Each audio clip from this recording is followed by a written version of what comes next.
For God's sake, let us sit upon the ground and tell sad stories of the death of kings, how some have been deposed, some slain in war, some haunted by the ghosts they have deposed, some poisoned by their wives, some sleeping killed, all murdered.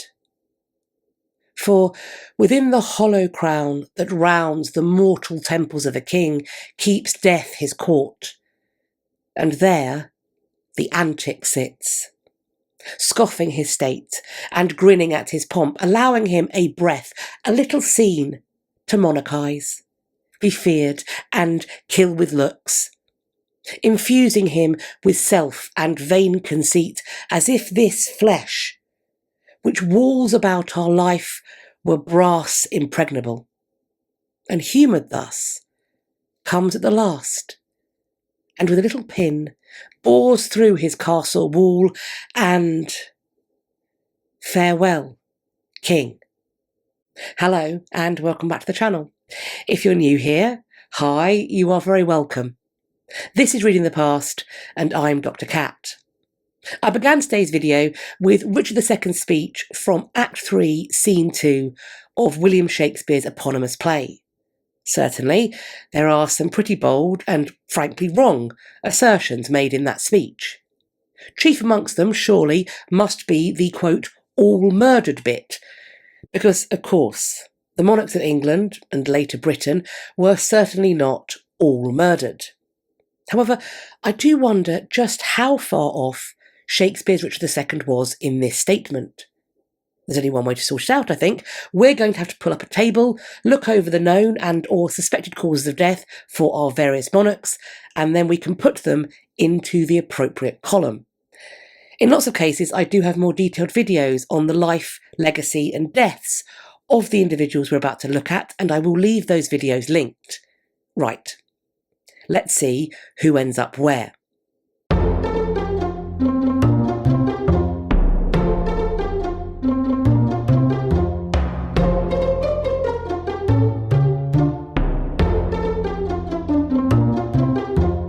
I'm going to start us off with Edward the Confessor, because, well, frankly, we've got to start somewhere, and Edward the Confessor is the first named ruler on my ruler.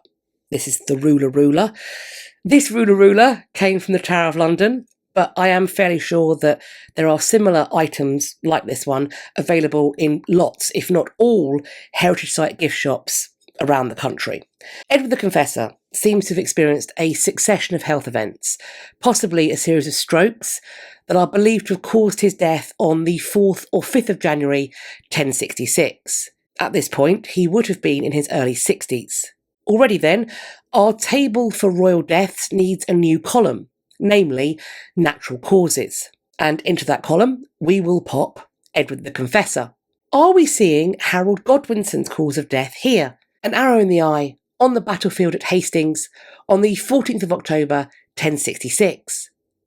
Whether or not it was in fact the arrow what done it, Harold certainly died in this battle. And so, into the war column he goes. Edgar the Ætheling does not feature on my ruler, but he was put forward to be Harold's successor. He was, though, never crowned, and within weeks his claim was set aside and homage was paid to William at his coronation on Christmas Day of 1066. Perhaps then we can put Edgar into the deposed list. With that being said, Edgar did not die of deposition, although of course no one really dies of deposition, nor did he die in 1066. Instead, he died around 60 years later. The exact date of his death has been lost, as has his cause of death, but it is assumed widely to have been due to natural causes. However, as his putative kingship did end in deposition and submission, I feel happy leaving him in this column for the deposed. William I, also known as William the Conqueror, died at Rouen on the 9th of September 1087.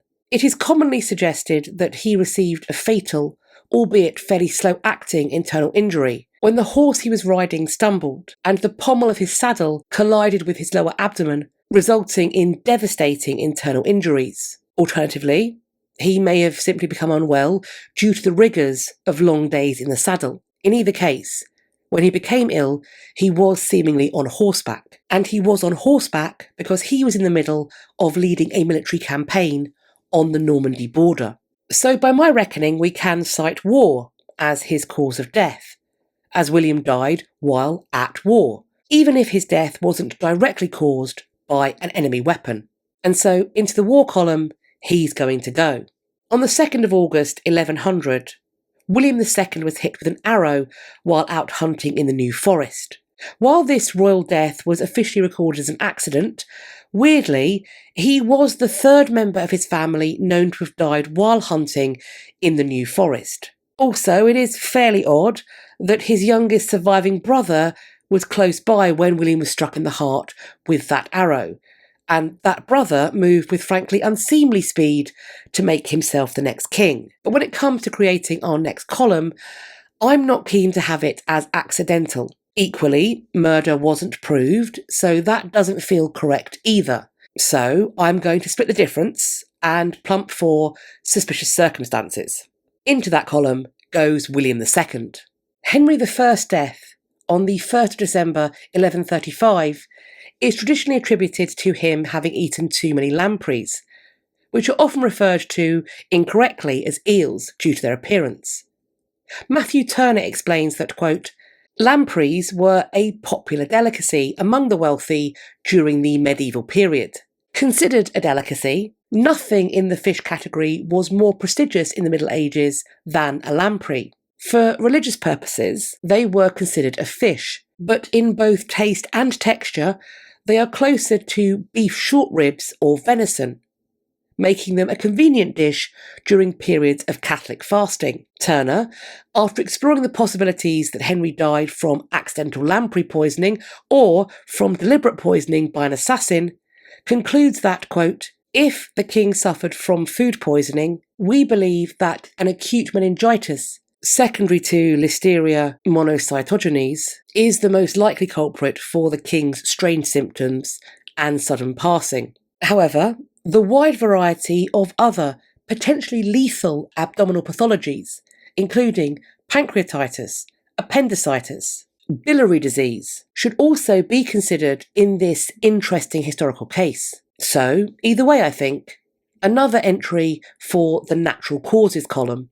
Henry's daughter Matilda was his sole surviving legitimate heir at the time of his death. But in spite of his nobles swearing to recognise her and her line as this king's rightful successors, she was at first supplanted and then subsequently removed in favour of her cousin Stephen. She would, nevertheless, outlive Stephen by more than a decade.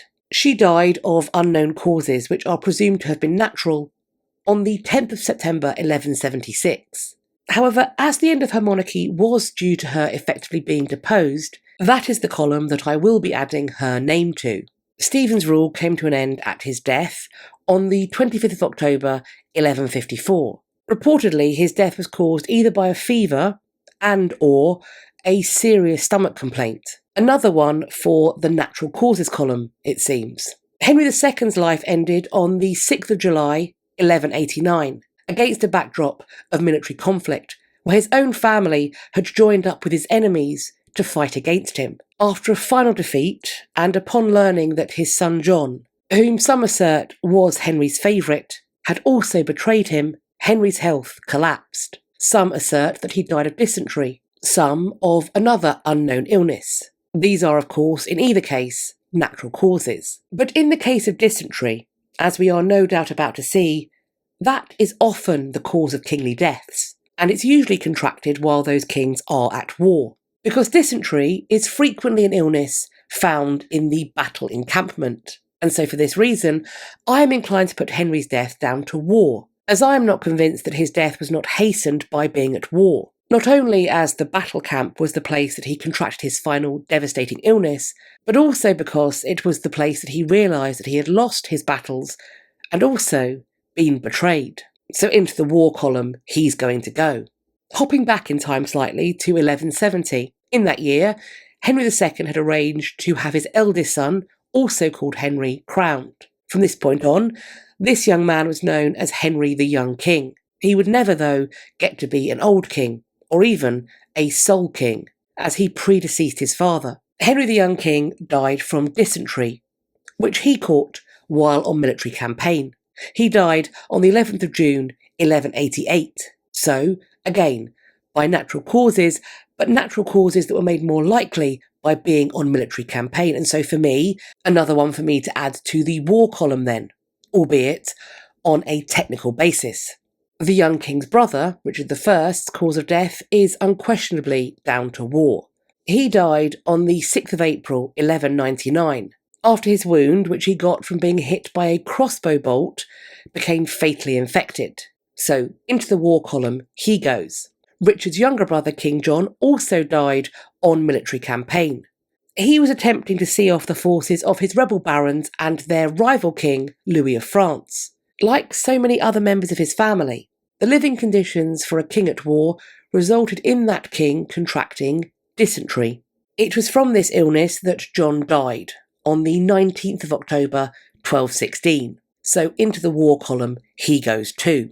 Henry III died at his palace at Westminster on the 16th of November, 1272, following a period of debilitating ill health. And so it seems that he is one for the natural causes column. Edward I died while travelling to the north of England to prepare to fight the Scots. He contracted dysentery and died from it on the 7th of July, 1307. Despite this illness being natural causes, like the other cases of dysentery, I'm going to put this in the war column too. Edward II died in captivity at Berkeley Castle on or about the 21st of September, 1372. If we believe the story that is famously repeated by Christopher Marlowe's play Edward II, then this king was sodomised to death with a red-hot poker, on the orders of his wife, the Queen, and her lover. It has, though, alternatively been suggested that he was instead killed by some other violent means, or that perhaps he was simply left to starve to death. In any and all cases, his death occurred under a regime that was being headed up by his wife Isabella and her lover Roger Mortimer. And so maybe this is one death that we can attribute to the wife column. Edward III is believed to have died of a stroke on the 21st of June, 1377. So natural causes column for him then. And so now we get to the deliverer of that speech that we began this video with. He was Edward's grandson and heir, King Richard II.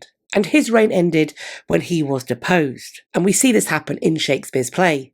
In the aftermath of his deposition, he was held, imprisoned, at Pontefract Castle. Richard died there on or about the 14th of February, 1400. Most likely, we think, from starvation. Nevertheless, into the deposed column he goes.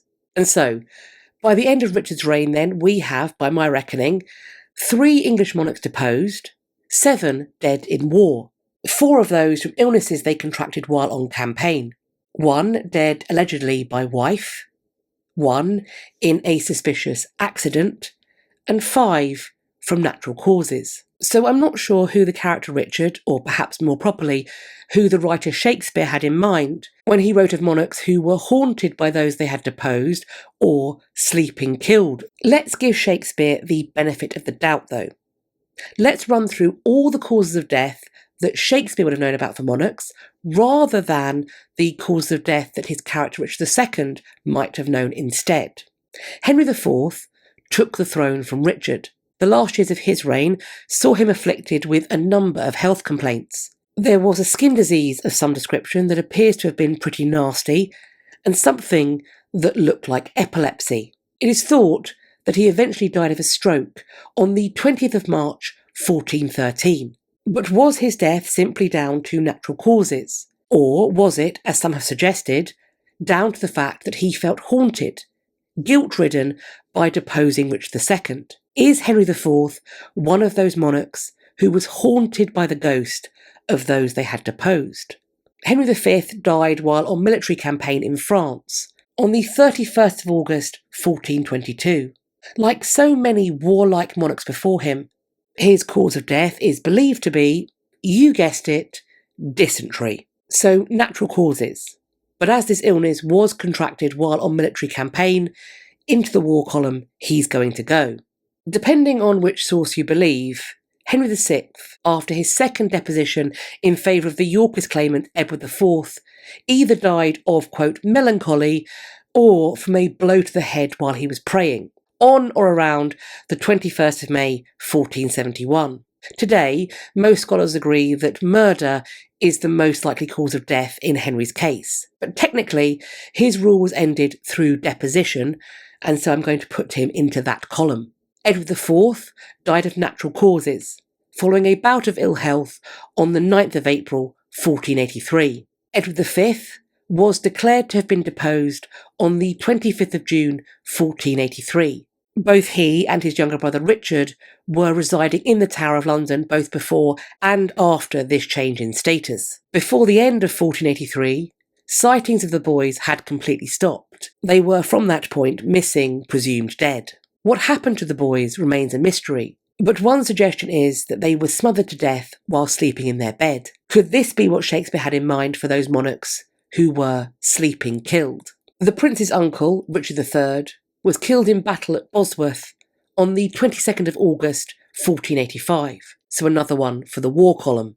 The victor of Bosworth, Henry VII, died of suspected tuberculosis on the 21st of April 1509, so natural causes. Henry VIII died after many years of ill health, with causes that exacerbated each other, including weight gain, a leg wound that may have become a bone infection, a history of migraines, and recurrent malaria. He died from natural causes on the 28th of January 1547. Edward VI is thought to have died from tuberculosis on the 6th of July 1553. Natural causes, once again. Jane Grey's short rule came to an end when she was deposed in favour of Edward VI's half-sister Mary I on the 19th of July 1553. She was then executed for treason almost 7 months later on the 12th of February 1554. Her reign, though, was ended through deposition. Mary I died on the 17th of November 1558. Her cause of death may have been influenza. Alternatively, though, it has been suggested that she may have had a cancer in her reproductive organs, possibly ovarian cancer, which took her life. Her cause of death is understood to have been natural. At the time of writing his play, Richard II, these would have been the English royal deaths that William Shakespeare could have known about. Returning to our table once again, how much is Shakespeare's Richard recounting the truth of his position, of the monarchs that went before him? How much is this character allowing Shakespeare to look into the future of the monarchy beyond Richard II into his own time? How much is Richard simply engaging in some self-pitying hyperbole? For God's sake, let us sit upon the ground and tell sad stories of the death of kings, how some have been deposed, some slain in war, some haunted by the ghosts they have deposed, some poisoned by their wives, some sleeping killed, all murdered. So what do you think of this speech from Richard II in Shakespeare's play? Of our table showing the causes of royal deaths? As always, I'm looking forward to reading your conversations in the comments section underneath this video. I'd also love it if you pop an emoji or a social glyph in the comments too, because that does boost the engagement, get the video shared out more, and hopefully help us grow our community. I'm thinking we need to do a hollow crown for this particular emoji, but if you could also pop a description and explanation as to why you've put that emoji in the comments, that would be great, because apparently the algorithm goblins do like words more than they enjoy emojis, so please help me out with that in that way. You can find me elsewhere on social media. I will leave links to the place you can find me on the internet in my description box. If you follow me over on some of all of those, we can continue this conversation and start some others. I do hope you enjoyed this video and found it useful. If you did, please share it with your friends. If you like the channel, let some pals know about it. You can tell me about this video in particular by hitting the thumbs up. Please do subscribe to the channel. And if you think you are subscribed, have a check now, just to make sure you're not mysteriously unsubscribed against your will. While you are there, checking, subscribing, maybe resubscribing, please do hit the bell icon beside the subscribe button and then select all in the drop down that will appear. And that way YouTube Play, they will tell you when I've next uploaded, but also when I'll next be going live, which I've been doing once a month at the moment to talk about the history news. I get history news articles sent to me by lots of you lovely people. I put them together and then we sit down to discuss them. At the moment, these lives are going for about 2.5 hours and they are getting longer as time goes on. Either way, it's a good time. You aren't going to want to miss it. We have, of course, got our failsafe. Head to my website. I will link that. It is www.katrinamarchant.com. Head to the contact page, and on the contact page, you will see this box. Put your email address in that box and then hit sign up. That will add you to my list, which will let me send you out an email once a week to let you know what I've been up to, but also to send you useful links for my content for the coming days. I hope you're going to have a great day, whatever you're doing, and I look forward to speaking to you all in my next video. Take care of yourselves. Bye-bye for now.